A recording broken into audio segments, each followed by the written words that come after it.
So one of the things that the animals that live out in the open ocean have to do in order to survive is to remain afloat. Okay, so the phytoplankton need to stay afloat because they need to stay in the photic zone in order to do photosynthesis, to remain alive. And then the zooplankton need to stay afloat because they need to stay in the photic zone because that's where the phytoplankton are and that's their source of food. So they have to stay afloat. There's several methods that animals and plants will use in order to accomplish this. One of the things that they will do is to swim, right? Both some of the phytoplankton and some of the zooplankton will swim. And there's different swimming methods that they can use. They can use flagella or cilia or use jet propulsion. How many of you remember what a flagella or cilia is? Okay, what does this mean? Like a little tail, yeah. So a flagella is like a whip-like tail that they can use to propel themselves through the water. Cilia are like hair-like extensions that they can use to beat and move through the water as well. So things that will use the flagella and cilia, dinoflagellates, they will use flagella. Okay, you looked at dinoflagellates under the microscope. And then you also have ciliates and some types of larvae will use cilia, okay, to move. For jet propulsion, you'll get things like jellyfish. Jellyfish will use jet propulsion. Also things like squid will use jet propulsion. And then like the siphonophores that we talked about in the salps. So they'll all use jet propulsion. One of the other methods of swimming that can occur is an appendicular swimmer. So basically some of these are little animals that have little arms and legs that they can use to swim around in the water, like little copepods, right? They'll take their little legs and they can beat those little legs and swim up towards the surface or swim around in the water. Okay, so they can be an appendicular swimmer. Other things will use undulations of the body. So imagine like a sea snake, right? How a sea snake moves back and forth. Okay, that's like an undulation of the body. And you'll have several things that will swim with that method. The larvaceans will use that. Worms, fish, whales, they'll all use like undulations of the body to swim. So these two things on the left here, those are dinoflagellates. So those are going to be little single-celled plants. And then you've got your big jellyfish, okay, which will be using jet propulsion to swim. And dinoflagellates use the flagella. The other way, one of the other ways that a plant or animal can stay near the surface is to reduce their sinking rate. So they do tend to sink in salt water, and so they want to decrease the rate at which they're sinking. And so one of the ways that they can do that is by increasing their buoyancy. So they'll increase their buoyancy either by storing oil in their cells, okay, because oil is less dense than water, so it helps them to float. Or they'll store like air, okay, have like little air bubbles.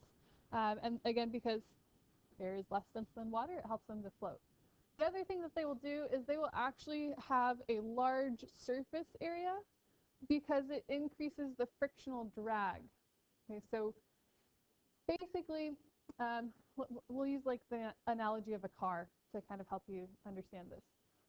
When you have air moving over your car, okay, as you're driving down the freeway, that air is creating friction and creates drag, which tends to slow your car down, which is why like when you're driving, you have to keep your foot on the gas, right, to keep it going forward. When you take your foot off the gas, one of the things that helps to slow your car down is the friction of that air moving over the surface of your car. And that's why like sports cars and stuff, they're very streamlined to try and reduce that drag to help them to go faster. Okay, so that's what drag is. Okay, when a little animal is in the water, okay, as it's moving, like sinking down in the water, as the water is moving over the surface of its body, it's also creating drag, which can slow down the animal. If it has a larger surface area, so if it's like able to spread itself out more, it's able to increase the amount of drag that gets produced and reduce how fast it sinks because the drag slows it down. Does that make sense? So like that would be the equivalent of like making your car into this big like giant box and like trying to get as much friction as possible, which we don't do because that'd be terrible for gas, right? Efficiency. So That's what the animals in the ocean try and do. Spread themselves out, create lots of surface area so that they slow their sinking rate down. Okay? They'll do that either by like having projections off of their body or like being elongated and flattened. Okay? Here's a couple pictures. So this is a radiolarian on the left. So you can see all the spikes and projections from their body to help to increase the surface area. And then a mantis shrimp larva here on the right has like an elongated tail and these spikes coming off of it to, again, try and increase the surface area. Okay. And reduce the rate at which they sink. And then here's your little diatoms with oil droplets inside to help to increase their buoyancy. So not only do animals have to stay afloat in order to survive, but they also have to avoid predation to stay alive. So avoid being eaten by their predators. One of the ways that many of the animals that live in the open ocean avoid predation is by being transparent. Because in the open ocean, there's not really anything around for you to hide behind. So the best bet for you is to be see-through so that your predators hopefully just look right through you and don't see you. So many of them are see-through. So for example, like these salps that we talked about, right? The only part of the salp that you can actually see are these little black dots. That's just like the digestive system of them. Their whole body is like this barrel-shaped body, but it's see-through, okay? Or like our sea butterfly, right? It's see-through, okay? So they are transparent in order to try and hide from predators. The fish and stuff that live here are going to be counter-shaded. You guys remember what counter-shading is? Yeah, dark on top, light on the bottom. So that's going to help them to blend in from above and below. But in the open ocean, it actually helps them to blend in from the side as well, okay, which is kind of interesting. And you have this picture in your notes, but we're going to imagine that we have two fish, one that's counter-shaded and looks like this at the top, and then another one that's completely blue, right? So this color blue up at the top. If you take that solid blue fish and you stick it in the water in the open ocean, here's what would happen, okay? So that dark blue on the top, okay, it's dark blue on the bottom as well. When the sunlight comes in through the surface of the water and hits the dorsal side of this fish, it's going to cause that dorsal side to look lighter, right? Because the sun's hitting it. It's going to look brighter, okay? Whereas the belly or the ventral side of the fish is in shadow, okay? Because it's not getting hit by light and you don't have light coming up from underneath from the deep sea. So that looks even darker, okay? So the top looks lighter and the bottom looks darker, and this solid colored fish in the open ocean is very obvious, yeah? If you take a counter-shaded fish and you stick it in the water, this on the right is what happens. It has a dark dorsal side, so it helps to protect it from above, but also when that light hits that dark dorsal side and makes the dark dorsal side look brighter, okay, that's fine, right? That's good, okay? And then now that light ventral side, okay, is in shadow, but because it's a lighter color, it doesn't look as dark as it would if it was that dark blue, and therefore it helps to break up this fish from the side as well. Kind of cool, huh? So counter shading, it's a good thing for these little fishies. So many of the fish that you find out here in the open ocean will have that counter shading to try and avoid being eaten. Many animals will also try and like hang out in big groups to avoid being eaten. So like the siphonophores and stuff and salps that we've been talking about, they will try and be in big groups. Basically, they're relying on like their neighbor getting eaten and not them. So, you know, hang out in a big group to, you know, hopefully not get eaten. So like the Portuguese man of war is a bunch of animals living together. That they try and not get eaten that way. And then like we talked about with fish, big schools of fish, right? So they all live together to try and avoid being eaten. Okay. So let's look at the ecosystem and the food chain here in the open ocean. like we said before, it's an entirely pelagic ecosystem. So the bottom is thousands of feet away, if not miles away. And so everything that occurs here occurs in the water column. And that means that the main primary producer in this ecosystem is phytoplankton, little single-celled algae plants. Okay, so the phytoplankton are the primary producers, because if you remember, you always have to have a primary producer that starts off the food chain, right? Does photosynthesis, passes energy up the food chain. So you have your phytoplankton, which are your primary producers. Because you are far away from land, you do not have that fresh water carrying all the nutrients from land into that ecosystem, because it's, you know, hundreds, thousands of miles away from the shore.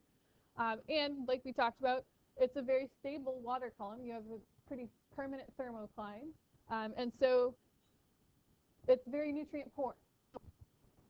So the open ocean is a very nutrient poor environment.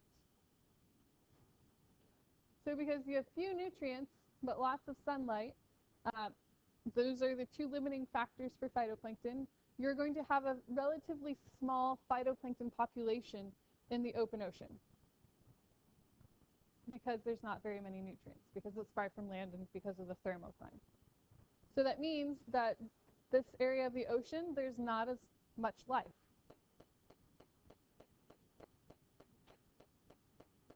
You do get patches where there is life, like abundant life, and you saw that in the video, but also we talked about it kind of where you get like upwelling around seamounts. So you have like deep sea currents that come and they hit these seamounts and force the nutrient-rich water up towards the surface.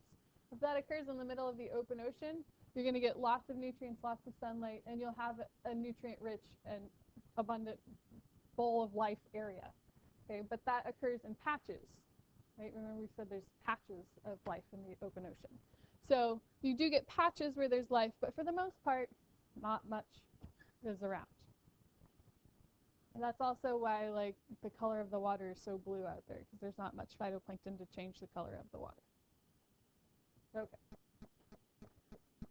So you have your phytoplankton, and they're going to be doing photosynthesis, a little bit of photosynthesis in the small population of phytoplankton.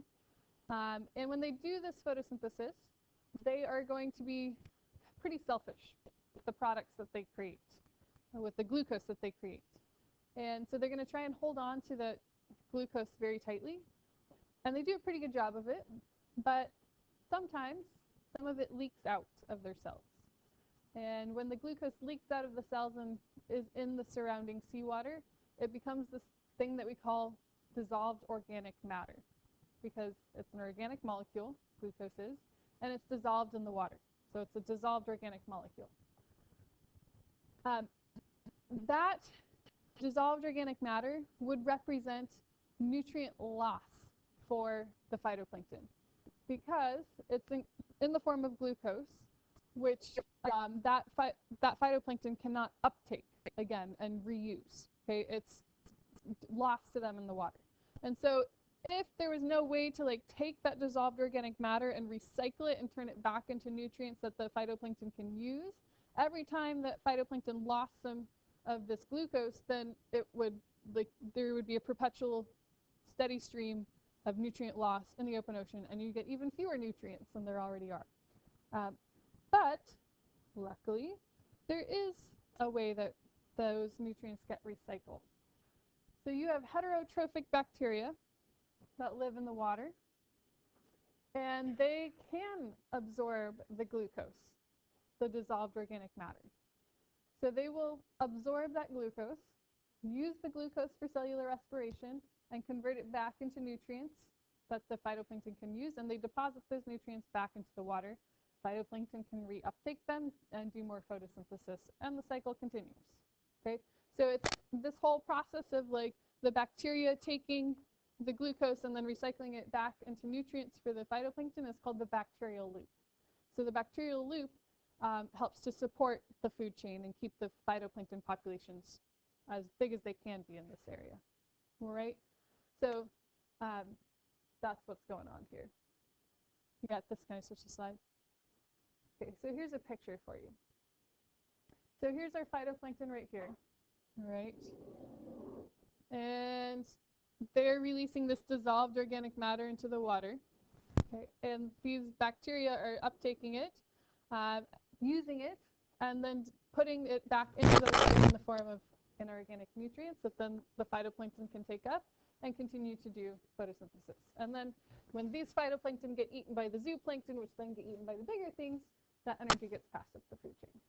Right? And then when these guys poop, again, it's like nutrients back to the phytoplankton. Yeah, makes sense? So in this ecosystem, you're going to have things like squid and sharks and whales. They're going to be kind of top predators out here in the open ocean. Okay. You also get this stuff called particulate organic matter. So remember we talked about the different kinds of phytoplankton you find, or kinds of plankton. And one of the things that you find is viroplankton viruses, right? Viroplankton is actually the most abundant I keep saying phytoplankton. The most abundant plankton in the open ocean. So these viruses actually are kind of important because they infect these bacteria. And when they infect these bacteria, they cause those bacteria cells to like pop. Okay, it's called lysing the bacteria cell. And when those bacteria lyse, they release all of that stuff that's inside of the cell into the water, like their all of their organelles of the cell. And those organelles and stuff of the cells become stuck to like the mucus that the zooplankton produce and become part of the marine snow. Right? Remember marine snow? Little pieces of mucus with all sorts of bacteria and stuff stuck to it that then falls to the bottom. Appetizing, right? So those bacteria pieces become part of the marine snow. And then that will fall down to the bottom. This is here, and you have this in your notes to just kind of help you see that a lot of the food chain or steps in the food chain that occur here in the open ocean occur at a microscopic level. So you've got lots of teeny, teeny, tiny little plankton that are eating each other. And by the time you're able to see the animals, many times that's already like the third link in the food chain, okay, or fourth link in the food chain. And those little animals that you can see have, been eating other stuff that's been eating other stuff already. Just it's too small for you to see. Okay, and then again, this picture is here to show you too. All right, so lots of little teeny tiny nanoplankton and smaller, right, and then microzooplankton, so on and so forth. Okay. So because it is a very nutrient poor environment, the animals and plants that live here, they're very good, they're very efficient at taking what they receive and converting it into biomass, meaning taking what they eat and converting it into parts of their body. They're very good at and very efficient. Because of that, they can have longer food chains. Because if you remember from last semester, we talked about how 10% of the energy is lost every step. These guys are very efficient at converting the food that they eat into their biomass, and so you can actually get more steps in the food chain because of that. But as you move away from like upwelling areas, you're going to have fewer of the larger animals because efficiency decreases as you move away from there. So you get very few big animals that live away from these upwelling zones.